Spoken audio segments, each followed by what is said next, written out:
Hello and welcome to topic 7.2, natural selection. So in the last presentation, we talked about how individuals are selected by the environment, whereas populations evolve over time. So once again, you as an individual do not evolve. The way you're born is the way you're going to die. It is the population that evolves. We talked about natural selection. Natural selection is a mechanism that causes a population to become adapted or increasingly well suited to their environment over times. And this is what we describe as evolution. This was described by Darwin. Natural selection depends upon the environment. So the environment acts as a natural or pressure which causes individuals to be selected for or selected against. And it is that selection that causes the population to evolve. This requires heritable variation within the group. So in other words, we have to have variation. The population must have different genetic traits, and that those genetic traits must be passed on to their offspring. So in other words, the traits that you have get passed on from your biological mother and father. And this is all described, shown here in the example on the right hand side of the screen. So we have three rabbits: the blue rabbit, the green rabbit, and the yellow rabbit. They represent variations for a trait such as speed. You can see that the blue rabbit is the fastest, followed by the green, and then the yellow rabbit. Now the next, we see that those traits for speed are heritable. So when they have offspring, their offspring have the same traits, such that the yellow is the slowest, the green is the middle, and the blue is the fastest. Now when we put selection on this population, such as the fox, which acts as a predator, it's going to select for the rabbits that are the fastest.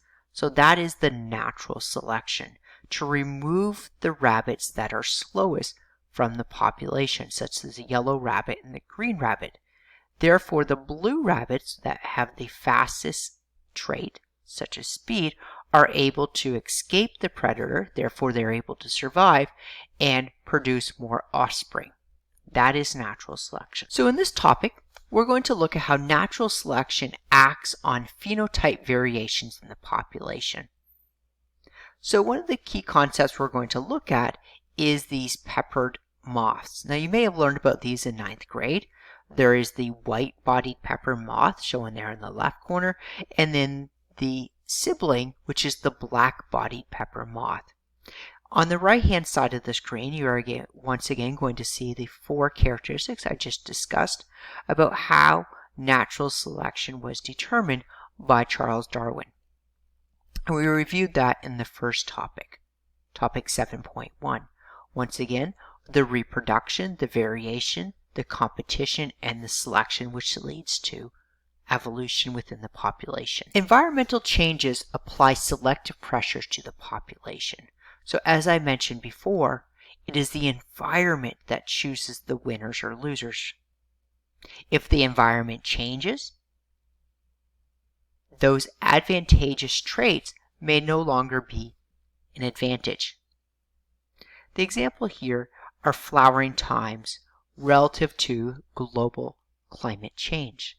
So as we know, our environment is changing. We are getting warmer. And what you can see here in the diagram is you can see as a result of an increasing global temperature, the flowers are actually blooming much earlier than they previously were. And that's demonstrated there on the left, which you can see the change in the first leaf between 1951 and 1960, and then there on the right hand side, more recent times. You can see this shift from the north and the northern states where the flowers are blooming earlier. So in other words, as the environment changes, the selective pressures change. Once again, the flowers are able to bloom sooner because of the changing climate. Another example of this is just what I showed you, which is the peppered moths. So during the industrial period in England, the air was nice and clear. The countryside was clear, and what you can see there in the diagram is you have the dark peppered moth. And when it landed on the tree, it was very distinctive, such that the birds were able to pick it off. And therefore, being darker was a disadvantage. The lighter peppered moths were an advantage. They could hide within the trees and the birds weren't able to find them.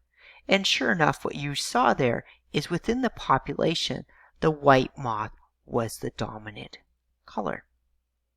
However, post-industrial revolution, a lot of soot and dirt was pumped into the air, and the pristine British countryside became dark and smoggy, and the trees had soot on them.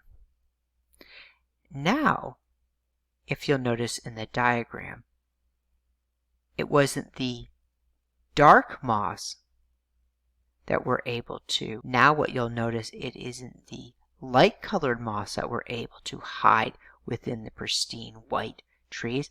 It is the dark moths. And sure enough, because the environment changed, the selective pressures also changed.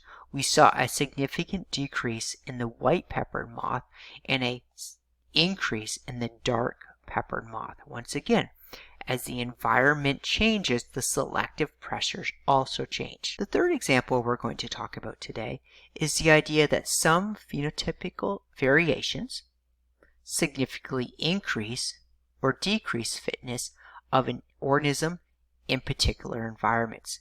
And the example I will talk to you about today is sickle cell anemia.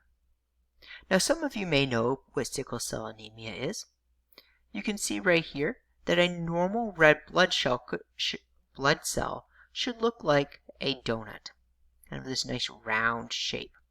And the reason for that is because it needs to be flexible. It gets pushed through those small capillary beds. In fact, a red blood cell only lives about 120 days before it then ruptures. There's a lot of pressure in your blood veins. Now, someone who suffers from sickle cell anemia, it's actually a genetic disease, and what it does is it causes those round red blood cells to take the shape more of a sickle or a crescent moon. And you can see here that someone who is heterozygous, and we'll get into homozygous versus heterozygous, but I assume that most of you still remember that means that they have a dominant trait, which is the normal red blood cell round shape, and a recessive, which is the sickle cell shape. Someone who is heterozygous has half normal blood cells and half sickle shaped. Now these individuals, they suffer from mild sickle cell disease. Someone who is homozygous recessive, meaning that they have two of the recessive traits, these individuals usually die early in childhood of sickle cell disease.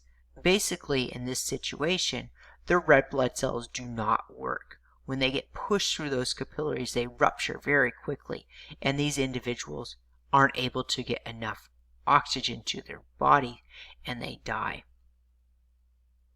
Now, interestingly, if we look at the African continent, we see that anywhere between 1 to 20% of the entire population actually has the recessive trait. Now, many of you guys would probably scratch your head. Well, why would you need this recessive trait? That seems detrimental. Those individuals would probably die. And sure enough, as I just described, they in fact do if they're homozygous recessive. However, what is the advantage of keeping this deleterious trait in the population?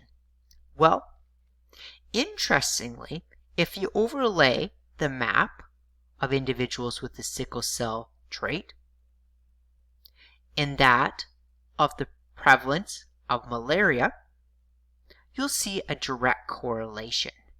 In fact, individuals who are heterozygous, meaning they have some sickle cell disease, are actually resistant to malaria.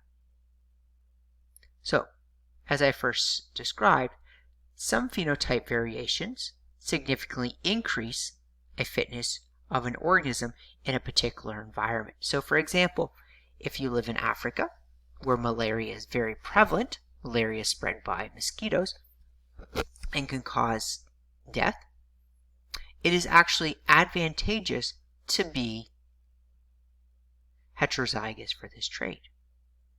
Where if you live in other continents, such as in the United States or elsewhere where malaria is not as prevalent, it's actually not an advantage to have this heterozygous trait. It's actually more disadvantageous than it is advantageous. So that is an example I have for you today. Another example is the resistance in insects. So we can see right here that DDT is an insecticide, and in some insects they are naturally resistant to it. If that insect population is treated with the insecticide, most of the insects are going to die. However, the few that are resistant are now going to survive, and what you'll notice is that their competition has now been eliminated. So once again, this unique trait has an advantage in that environment when there is the insecticide added. And most of us know the idea of antibiotic resistance in bacteria. You can see here on the right hand side we have 3 bacteria, the blue, the green, and the purple.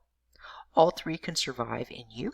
However, if you take a drug, that drug could kill the green bacteria. Blue and purple are naturally resistant. If you take a different antibiotic, you'll see that the blue one is now naturally resistant.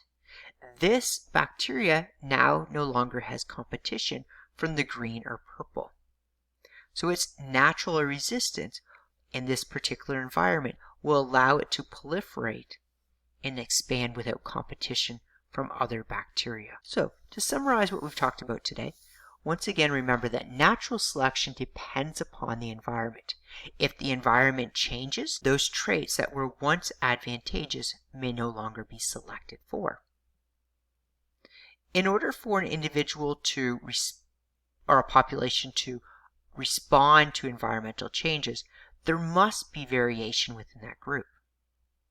Imagine that we're all the same. If the environment changes and we're not able to adapt to that environment, we all die. Additionally, these traits must be inheritable. We must be able to pass them on to our offspring. Otherwise, they are not going to be prevalent in the generations thereafter. And last and foremost, as I mentioned before, individuals are selected by the environment, populations evolve over time. So you can see in this particular example I have in the diagram, we have these 2 different colors of mice. The dark mice, you can see that the dark mice are able to camouflage in that dark background. So over generation after generation after generation, the brown color mice get picked off much easier. And we're able to see this population shift. This is what we call natural selection. Natural selection drives the evolution of the population from the mixed black and brown mice to more of a mouse population that is distinctly the dark brown, black.